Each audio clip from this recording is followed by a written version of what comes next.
So, summer of 2025, there is nothing coming out for Star Wars. I mean, we're just kind of like in a null right now, but that always leaves perfect room for Star Wars news, leaks, and rumors, and we got 4 of them today. Today, we're going to be talking Rey, Boba Fett, Qimir, and Ryan Gosling in Starfighter. So stay tuned and let's talk about it.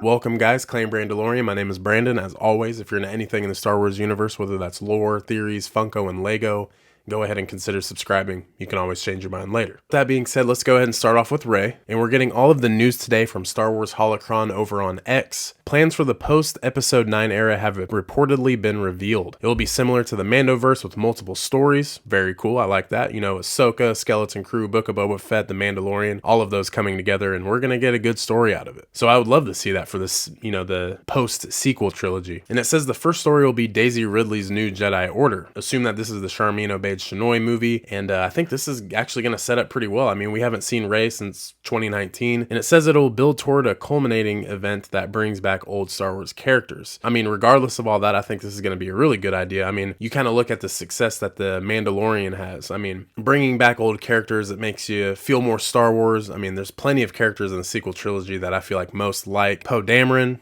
Finn, Kylo Ren, I mean, even Chewbacca, he's still alive at this time. And especially if Mando dies like in the Filoni Endgame film, I mean, Grogu's got to live on and he's gonna, have plenty of lifetime left. Maybe this is where we can see Grogu kind of join the sequel trilogy era. And of course, we can't judge it really because nothing's came out yet. There's no script, there's no plot details other than what we read right here. So, I mean, going forward, we're just gonna have to really wait and see what happens. And of course, this is via Daniel RPK. We've seen his name a lot lately, especially if you are into Star Wars news and rumor. Last big thing he said was talking about Kenobi Season 2, so that's kind of a big deal. So going into number 2, we're going to talk Starfighter. No, it's not Jesse Plemons as the main villain. It is Matt Smith. He has been casted to be the main villain in Star Wars Starfighter. Very interesting. We know Ryan Gosling is going to be protecting a Force-sensitive nephew of some sort, maybe a lone wolf and cub style of Star Wars once again. It says that Smith was previously cast to play a young version of Emperor Palpatine in The Rise of Skywalker, but that role was cut. And the source here is Deadline. So this is very interesting. I mean, maybe a young Sheev Palpatine in The Rise of Skywalker. That would have been really cool. So we're not getting Matt Smith as Palpatine, but we're going to get him as a villain of some sort. Do we think he's going to be Force sensitive? Do we think he's going to be kind of like a dark Jedi or a dark side user? New coming of the Sith? And I believe this is taking place 7 years after The Rise of Skywalker, so halfway between the New Jedi Order and Rise of Skywalker. So once again, this is very interesting. I think this is a really good choice casting wise. And it also seems like this character is going to be paired up with Mia Goth. It sounds like those two are going to be kind of the Balin and Shin,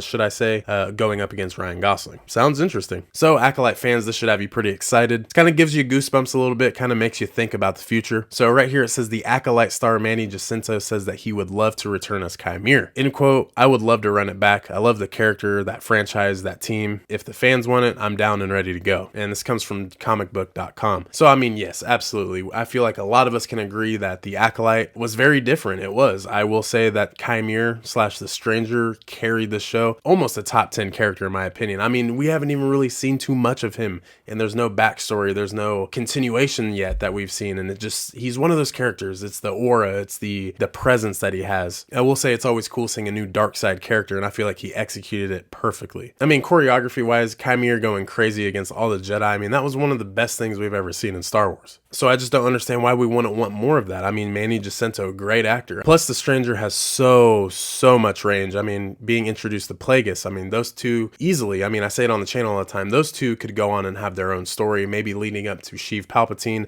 I mean, it would just be really cool. I mean, why not bring a lot of the old Sith-like ways to fruition? That way us as Star Wars fans can actually see it live action.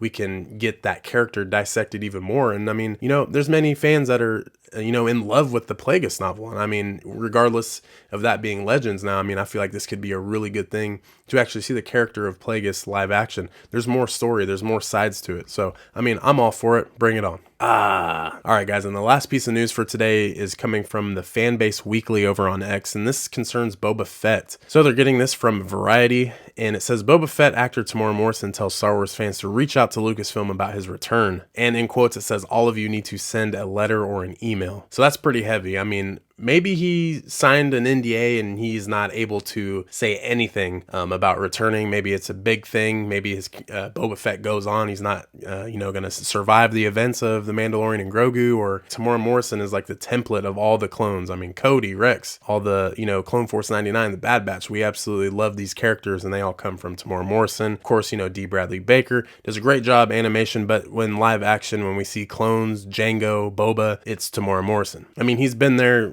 since the early 2000s. I want to see more of him. I think the Book of Boba Fett was different. I really did enjoy it. Boba Fett's one of my favorite characters, so I'm going to enjoy it no matter what. I mean, other than seeing him back in 2002 as a young child, I mean, we haven't seen Boba Fett in theaters since 1983, so I mean, bring him back. How cool would that be? But with all that news going today, what do you guys think? What's your favorite piece of information here? I mean, a lot of this is news. I mean, this is really good things to Star Wars. I feel like all of them matter. But let me know your favorite one down below. What are you most excited for? What are you not excited for? Thank you for watching this video. Make sure you like, subscribe, share, and we'll see you in the next one. Claim Brandalorian.